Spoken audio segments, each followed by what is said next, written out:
Good morning, ladies and gentlemen. It has been a minute since I have done a video such as this. An update video on life, faith, business, progress, and documenting the journey. Honestly, this is much needed. This sets a priority and precedent over else because I'm living in a season right now in a time like never before where I'm being called to radical increases of my capacity of faith in this season. Today is March 25th, 2026. It's honestly been a really long ride, and I would probably spend an entire day actually describing since January of this year, just in the last 3 months of what's happened. So I want to just set the focus of what God has been speaking to me as of March today of this year.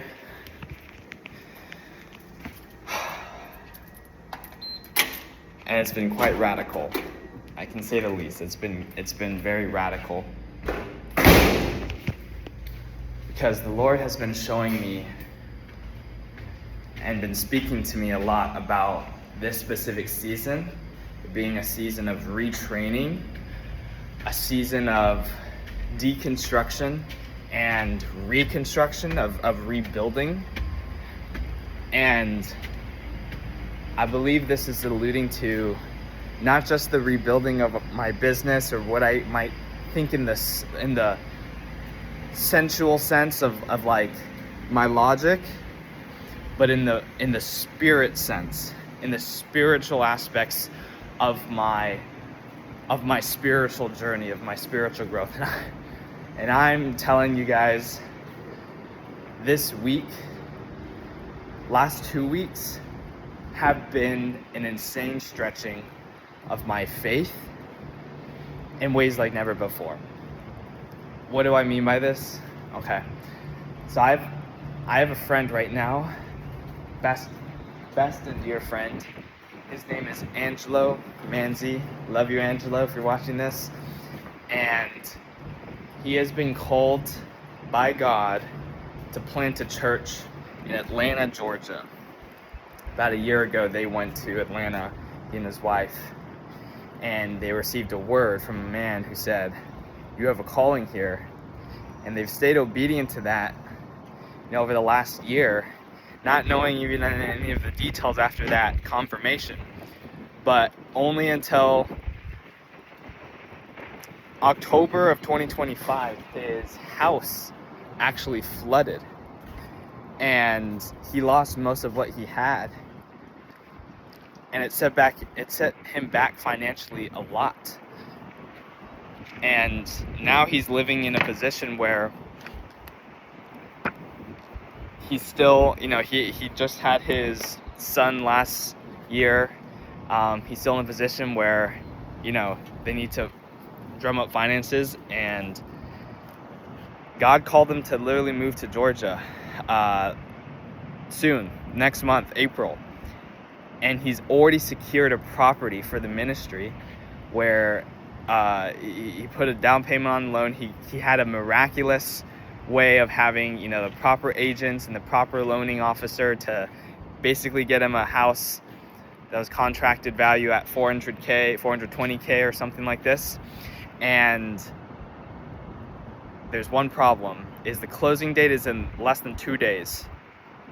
March 27th is the closing date, and he's about $77,000 short of the money to actually secure the property for the home.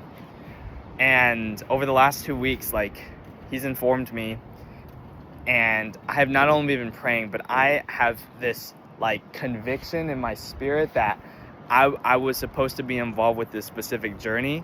So I've prayed, I've fasted, I've contributed. I even started hosted the GoFundMe campaign. That Angelo is a whole nother story, but it was confirmed that I was also supposed to like start that campaign in that specific season. We reached out to like the networks and entrepreneurs that we knew, sent it in, as many public platforms as possible. We even created reels last Saturday to like post that in our platforms to spread the message, spread the story, which was confirmed by like another guy, Anas, who had felt in his spirit to also share that there's something that we need to do like on social media.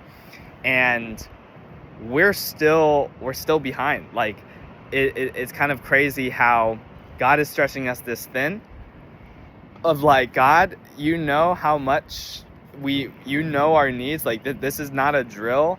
Like we need you to show up to do a miracle, because there is no natural means where Angela would find that kind of money in less than 2 days. Like now it's 2 days, but over the last couple of days, like I'll tell you, on Monday, which was March 23rd, two days ago, I have never experienced like this deep of suffering, of pain, of doubt, of mental almost insanity that it felt like I was in this dark place where I couldn't think straight. I had like severe amounts of anxiety. I was having almost like panic attacks. Like I'm not trying to label it, that is actually what happened, but I was operating on this like, I was restless, basically emotionally restless, in a way that I've never had experienced spiritually, mentally, physically before. And I coped, and I've been coping through eating.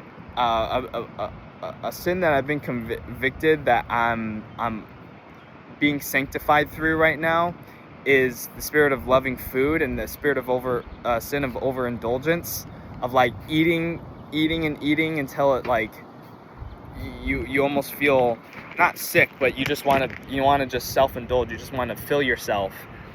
And I've actually like even researched that my biology recently has been just like geared towards that way, because I've been eating late. I've been eating a lot more sugars. Like I'm overeating, and I just like ate my stress away that day. I was just continuing to like have that condemning voice of like, you're not qualified. I was having these things about like the business, and it was just like, it was such a low place, guys. But God met me. Truly, there was like, me and Angelo had a call that night where he shared some scripture and like encouragement, which in the moment it helped, but I wasn't like fully 100%. Like, I still like my feelings and emotions felt a certain way, even though like logically I understood it. But then the next day, guys, Tuesday, which was yesterday, like I had this complete 180 in the spirit where I was like back tapped into the frequencies of God, where I was just praying boldly, like I was declaring my identity. I was back. It was like all the parts of my heart that had gaps, that had holes, were covered and filled. And not only that, but the spirit like overflowed through me, and I was like an overflowing fountain, just springing wells of life into my reality, into the spirit realm, into my petitions, a prayer.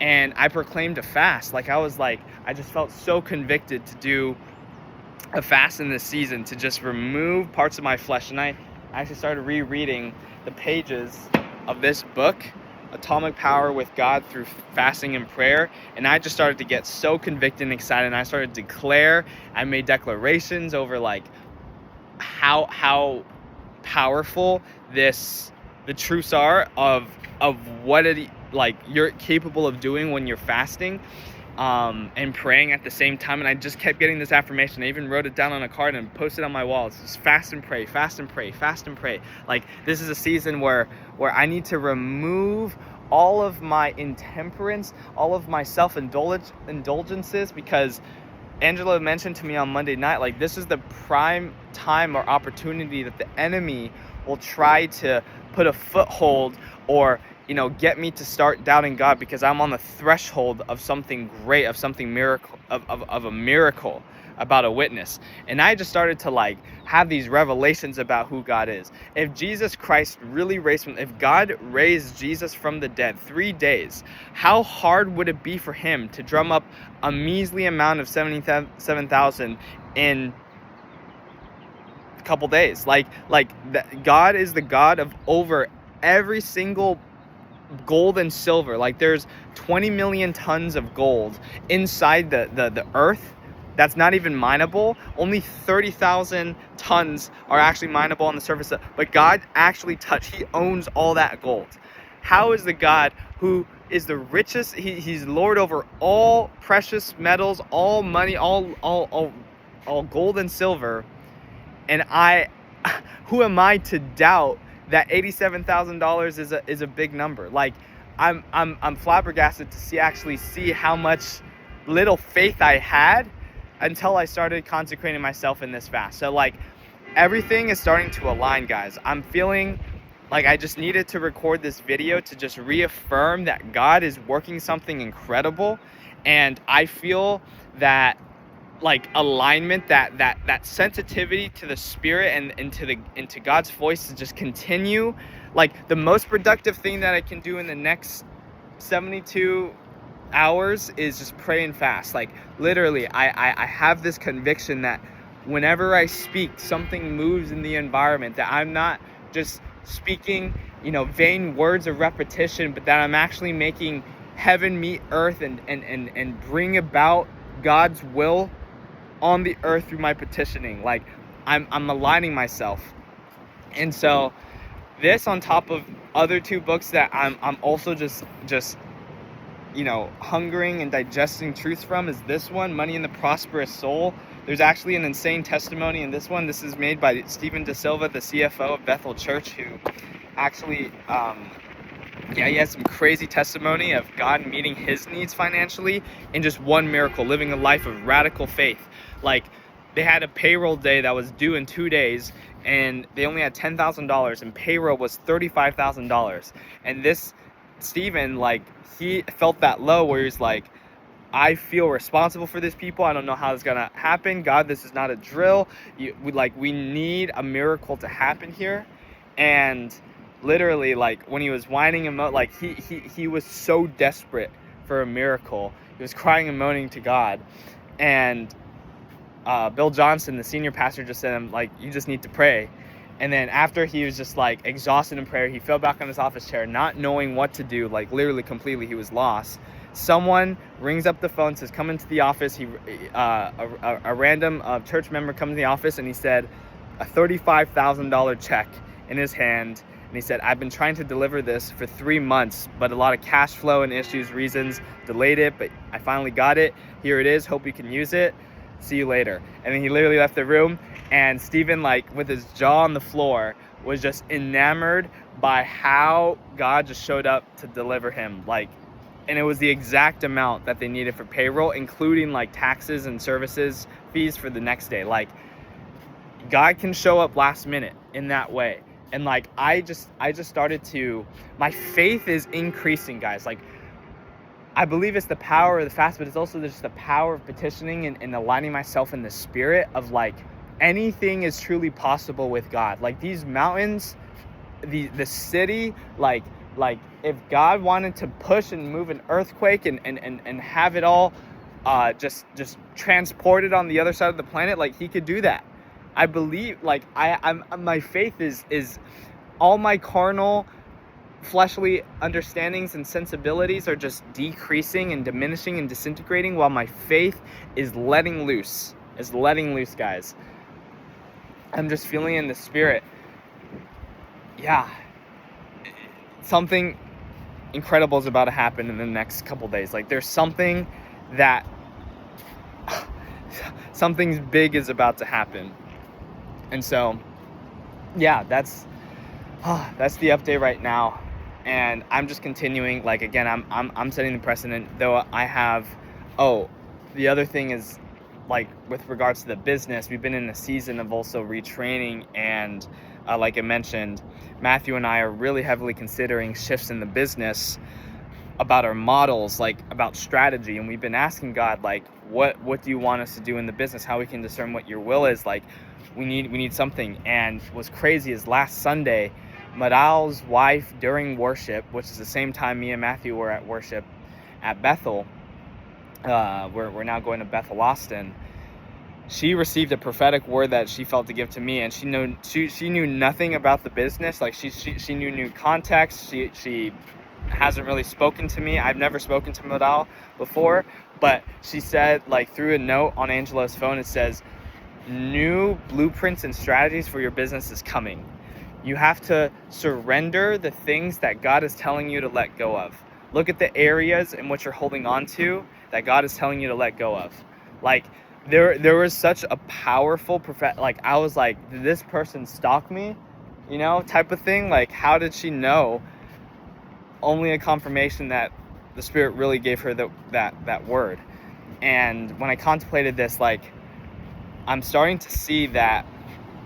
Oh, and I had this other experience the other day, actually on Sunday, where I was at a park eating my lunch, and there was this like cabin door, or cabin like housing in the park, and I thought it was like one of those sheds where only the staff or employees or managers of the park can enter, and I thought the door that entered into the room was locked. So I was like, okay, that's I can just ignore that. I just put it on my brain. But then after I was finished eating my lunch, I got up and I had to go to the bathroom, and I was like trying to look around in the bathroom. I was like walking around like, where's the bathroom?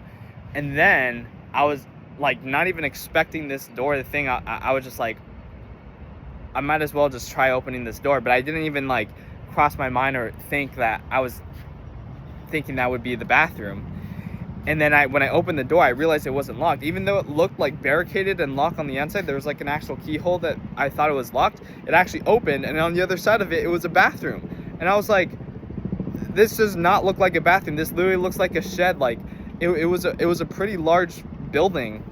And then when I went into when I went back into when I was in the bathroom and I closed the door behind me, I felt God speak to me in that moment. And he said, there are closed doors that may seem locked on the outside. Entrance doors to rooms that you want to enter in, that only by faith, when you open and walk into, are you able to enter into that room. Basically, I received that, like, God wouldn't open the doors for me. He wouldn't make it like there's this alarm going around the door and saying, hey, this is the one. Like, no, the door actually might be closed, and I have to walk through. I have to put faith in action to open the door in order to enter the rooms that I want to be in. And I was like, oh my gosh, I have to act in faith. Like, I have to make decisions with faith and with conviction. And I might not have promptings from the Spirit to like do that, but it's just about acting in faith. And like I'm realizing part of this is about strategy with the business. I'm really considering right now building out a system where instead of being on the lead generation model or in-house marketing team, we're doing this custom creatives, like we're signing clients, we just do a one ad account, one sub account method where we aggregate the leads basically and distribute them to our clients, doing a nationwide campaign that will decrease lead costs, decrease appointment costs. Because I had just some revelations last night while I was in the shower. I'm like, why are we positioning ourselves as like an in-house custom creative marketing team when it's not producing results? We are supposed to be generating leads, but right now our cost per bookings and cost per leads showcase that we're not really good at doing that job. And I was like, what are actually the top competitors, like Success Leads Clues, what are our top competitors doing? Angie Home Advisor, NCT Media, who's another roofing marketing agency, they do lead aggregation. And I'm like, Success Leads Clues, who am I to like not heed to the advice of counsel of others? And I'm of course I'm walking this in wisdom. Like I'm operating within this level of wisdom and understanding that I had like in the season of September and November of last year, where I was like, I just feel in alignment. Like I know all the steps I'm going to take are in alignment with God and His Word, because it says in Proverbs that the man of understanding will like take in a rebuke, but 100 blows to a fool, like he just won't ever understand. Like that, you have to have a heart. You have to be open to correction on the heart level, like even if it comes from others. Like I realized that I had a stronghold where I felt like I only could hear from God and I couldn't heed the advice of others. But I'm like, no, that is foolish. I should get Anas's advice, Bargav's advice, Matthew's advice, Sam Darby, Matt Shields. Like I should ask as many as people around this switch. But even so, like I can still act in faith and build out this, one sub account. Like basically my project is to build out this page and ad account and allocate some ad spend towards it. See how it performs. But yeah, there's just like, there's so much that I'm prioritizing that in the worldly sense just doesn't make sense. But I know in the spirit, like it's nourishment. It's what I need. Praying and fasting, like taking time, literally 2 hours out of my day yesterday, guys. I just was like, heaven opened in my room, and I was in another dimension. I was face to face with God. I was like the prodigal son who put on a robe. Like I actually put on this jacket, and I was like, I'm the prodigal son coming home, confessing my sins of like gluttony and love of food, and like the Father actually welcomes me and embraces me with open arms, puts a signet ring and a robe around me, and welcomes me home. I felt so encapsulated by the love of God in that moment, where I was like, nothing else mattered. I could sit here the entire day and it would be enough for me. Like that was what I received from the Father, and I just kept, and then from there I just like accelerated. I prayed so boldly in the Spirit. Oh my gosh, it felt like 2 minutes, went by 2 hours. So I realized alignment, and especially in the mornings, like how I'm taking my care in the mornings. Alignment, affirmations, like aligning myself with the Word is so important in these next few days, because otherwise I could just let the day happen to me and get caught in that same trap I was on Monday, where I was just giving into negative thought cycles, and oh, what about this? But no, God is not man that he should lie, and his word will not return to him empty. There is a powerful thing happening. So I'm gonna continue journaling. That's the update. Honestly, I'm just continuing to walk in faith and not by sight. But I'm excited for this weekend too. This weekend is spring retreat with LFC, and I have the opportunity to do call to worship. So I set some strategy time with the Holy Spirit to get inspired of what to say, any scripture points. And I'm like, I'm so excited for this weekend, because I just felt like that childlike joy again. I was like, I love these weekends, like going to Camp Buckner, which is the place in Texas that we go to. It's like, oh, there's something so spiritual and so sacred that happens in those moments that I truly cherish. And I can't wait for the testimony after Friday. Like I'm very expectant that God is going to show up. Like even if it's a way I don't understand or expect, or just like last minute, like it's gonna be radical. So I'm excited. Elijah Kim, 19 years old, March 25th, 2026. Living a life of faith. Ladies and gentlemen, let's go. God bless.